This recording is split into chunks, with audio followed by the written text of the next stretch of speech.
Hi, welcome to view point. జనసేనకు అర్జీలు ఇవ్వటానికి వెల్లువెత్తుతూ ఉన్నారు ప్రజలు.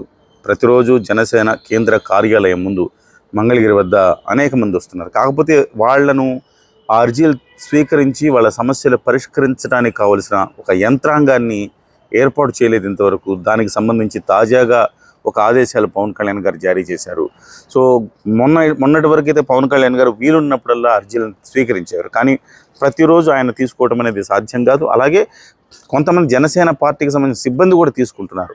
వాళ్ళు తీసుకున్నా కానీ తక్షణ పరిష్కారం అంటూ లభించే అవకాశం లేదు. కాబట్టి ప్రజాప్రతినిధులైతేనే దాన్ని సరిగ్గా తీసుకొని దాన్ని ఇంప్లిమెంట్ చేయగలరన్న ఉద్దేశంతో పవన్ కళ్యాణ్ గారు ఎమ్మెల్యేలు, ఎంపీలు ఇక్కడ అర్జీలు తీసుకోవాల్సిన బాధ్యత ఉందని చెప్పేసి ఆదేశాలు జారీ చేశారు. ఈ మేరకు అంటే ఇవాళ నుంచి ఆగస్టు 1 నుంచి ప్రారంభమవుతుంది. ఇది ఆగస్టు 1 నుంచి మంగళగిరి కేంద్ర కార్యాలయంలో ఉండి ప్రజల నుంచి అర్జీలు, పార్టీ శ్రేణుల నుంచి అభ్యర్థనలు, సూచనలు స్వీకరిస్తారట.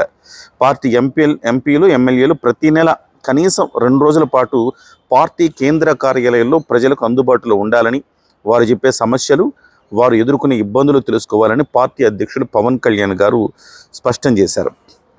ఈ మేరకు పార్టీ ప్రజాప్రతినిధులు కేంద్ర కార్యాలయంలో ఉండే షెడ్యూల్ సిద్ధం చేశారట. ఇక నుంచి ఇది కొనసాగుతుంది. సో ఇవాళ పంతం నానాజీ గారు ఇవాళ రేపు అంటే ఆగస్టు 1, 2 కాకినాడ రూరల్ నియోజకవర్గం ఆయన ఇవాళ రేపు అర్జీలు స్వీకరిస్తారు. అలాగే లోకం మాధవి గారు రేపు అంటే 3వ తారీఖు నుంచి ఆమె అర్జీలు స్వీకరిస్తారు. 3, 4 ఆవిడ.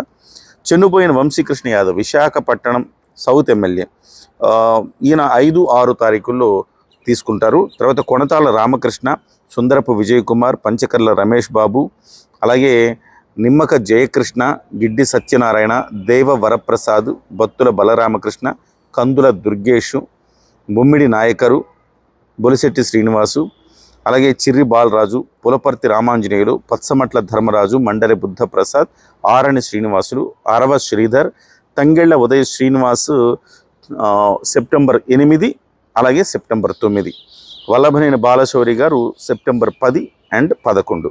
సో మొత్తం మీద షెడ్యూల్ అయితే సెప్టెంబర్ 11 వరకు షెడ్యూల్ ఇచ్చారు. అంటే ఈ 30 రోజులు, ఆగస్టు 30 రోజులు, అలా ఒక 11, 12 రోజులు. సో 42 రోజుల పాటు ఎవరెవరు ఎప్పుడెప్పుడు అర్జీలు స్వీకరించాలనే దాని మీద చేశారు. వాస్తవానికి నెల రోజులకు ఒక్కసారి కూడా రాదు. డెఫినెట్గా 40 రోజులకు ఒకసారి ఒక్కొక్కళ్ళ టర్న్ వస్తుందన్నమాట. ఒకవేళ ఏదైనా రీజన్స్ తోటి పార్లమెంటు సమావేశాలు ఉన్నాయి, ఇతర కారణాలు ఉంటే కనుక దానికి ఆల్టర్నేటివ్ కూడా చూస్తారని చెప్తున్నారు. ఏదైనా ఇది ఒక మంచి కార్యక్రమం అని చెప్పాలి. పంతం నానాజీ గారు ఇవాళ అర్జీలు స్వీకరిస్తున్నారు. చాలా మంచి ఒక అవకాశం, ప్రజలందరూ కూడా వినియోగించుకోవాలి. చాలామంది వచ్చారు. పంతం నానాజీ గారు వస్తున్నట్టే అక్కడికి వెళితే అసలు అర్జీ స్వీకరిస్తారా లేదన్న భయంతో ఇప్పటివరకు చాలామంది రావాల్సిన వాళ్ళు కూడా. అయితే ఇప్పుడు ఈ యంత్రాంగం ఏర్పాటు చేయడం వల్ల ఇక ప్రతి ఒక్కళ్ళు ధైర్యంగా వచ్చి తమ సమస్యలు విన్నవించుకునే అవకాశం. మీ నియోజకవర్గం ఏదైనా, మీరు జనసేనకు సంబంధించిన క్రియాశీలక సభ్యులైనా లేకపోతే జనసేన పార్టీ ఈ సమస్యను పరిష్కరిస్తుందని అనుకున్నా కానీ మీరు నేరుగా జనసేన పార్టీ కేంద్ర కార్యాలయానికి వచ్చి మీ అర్జీనో మీ సూచనను ఇచ్చే అవకాశం ఉంది. వినియోగించుకోండి.